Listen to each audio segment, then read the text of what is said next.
And the World Bank has said the federal government may still be paying for petrol subsidy as fuel prices in Nigeria are currently not cost reflective. It said Nigerians should pay about 750 naira per litre as against the current price of 650 naira in some places. Our correspondent reports that petrol is already selling at around 619 naira in Kano and Sokoto and over 700 naira per litre in far northern states such as Yobe and Borno. However, many observers have already condemned the World Bank's prescription and advised the federal government to look for a homegrown solution to the prevailing economic challenges in the country. Recall that in September, reports said that despite the numerous assurances by President Bola Ahmed Tinubu that the petrol subsidy regime was gone, the government paid 169.4 billion naira as subsidy in August to keep the pump price at 620 naira per litre. The World Bank's lead economist for Nigeria, Alex Sinat, confirmed the continuous payment of petrol subsidy by the government in Abuja yesterday during his presentation of the Nigeria Development Update, December 2023 edition. And the Abuja Chamber of Commerce and Industry and the University of Abuja say they are partnering in the area of entrepreneurship and skills development as part of efforts to close unemployment gap in Nigeria. ACCI President Abubakar Al-Mujitaba, represented by his deputy Emeka Obegolu, disclosed this at the third anniversary of ACCI and University of Abuja, held in Abuja on Wednesday. He said the partnership between industry and academia has continued to lead to the development of innovation and improvement of existing goods and services. The Vice Chancellor of the University of Abuja, Professor Abdul Rashid Na'Allah, said the major problem of the country is skills development, which is why the university is partnering with the ACCI to bridge the gap. He appealed to the chamber to convince the federal government on why it should approve of the institution to have as a free trade zone as they want to celebrate this status in the coming anniversary. And with high expectations towards an active reorganization of the state police architecture, the newly appointed Lagos State Commissioner of Police, Fayode Adegoke, has resumed office. Adegoke, in his speech at the handover ceremony at the police headquarters, Ikeja, said he's focusing his attention more on security policing. Aigboje Ikoria has details.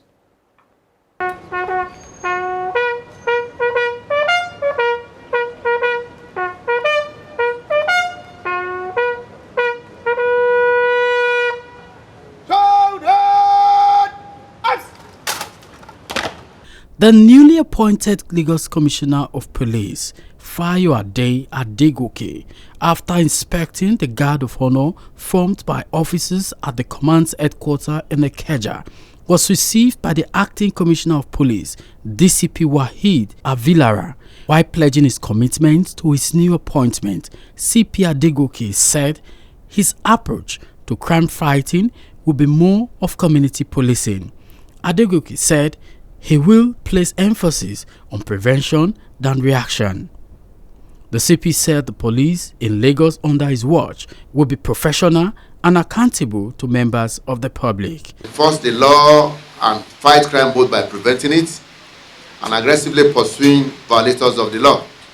We shall adopt preventive strategies such as raids of criminals' hideouts, intensive and extensive patrol, strategic pin down point, cordon, intelligence-led policing, active collaboration with other sister agencies and armed forces, synergy with relevant institutions, departments and other security agencies, and using cutting-edge technologies, stop and search, visibility policing, and all these measures will be put in place. While adopting these strategies, we shall maintain high level of integrity, transparency and accountability, and trust highly expected of us. We shall strive hard to bridge the gap between the police and members of the public. Value human life, respect the dignity of individuals, and render our services with courtesy and civility.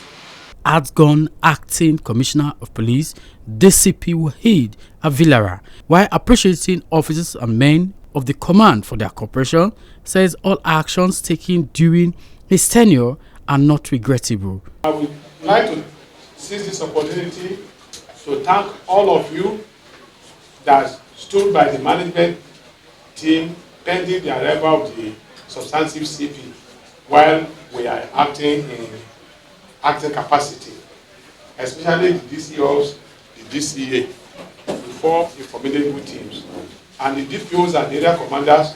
I also thank you for not letting down the command in the period. The CP has arrived. Don't let down the command again. Don't lower the guard. The standard that we set, instead of it to come down, please let it increase.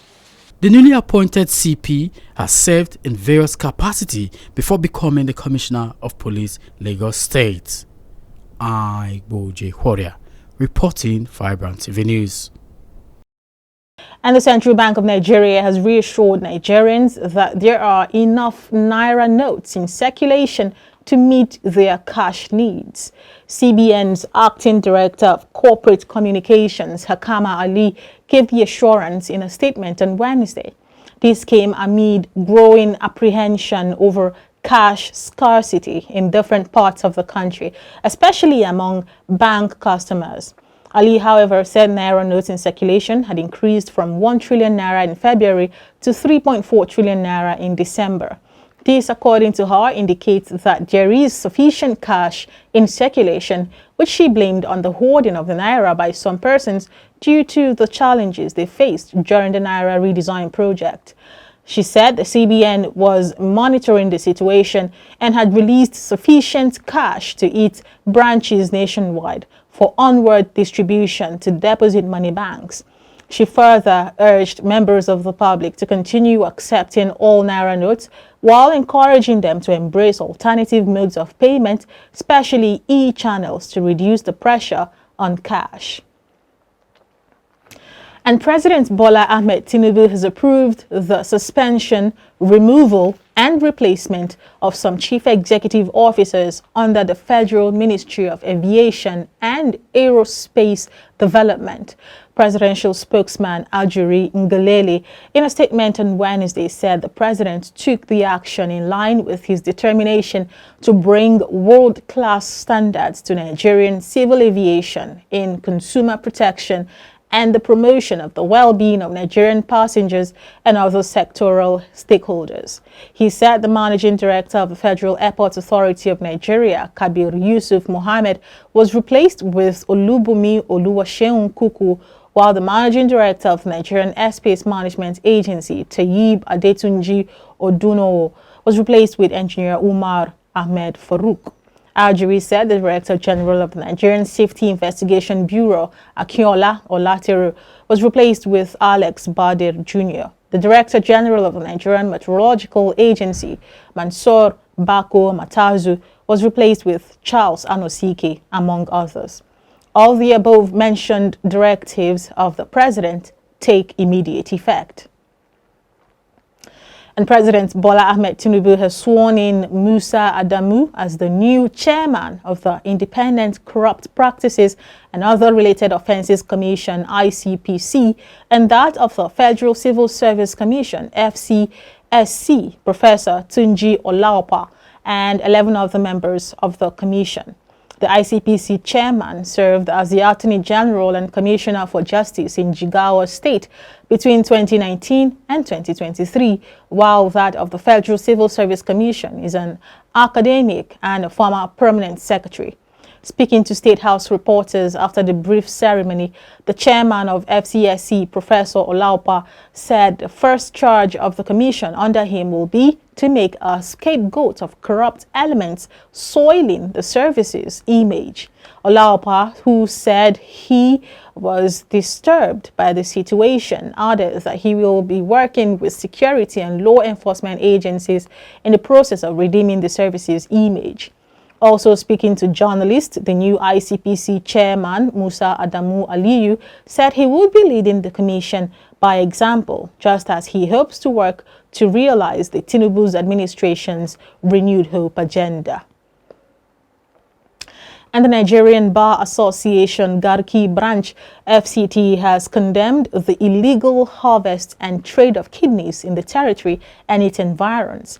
He said the branch has directed its health and medical committee to keep tabs on the pending legal actions instituted by affected parties in the matter and to ensure that justice was served.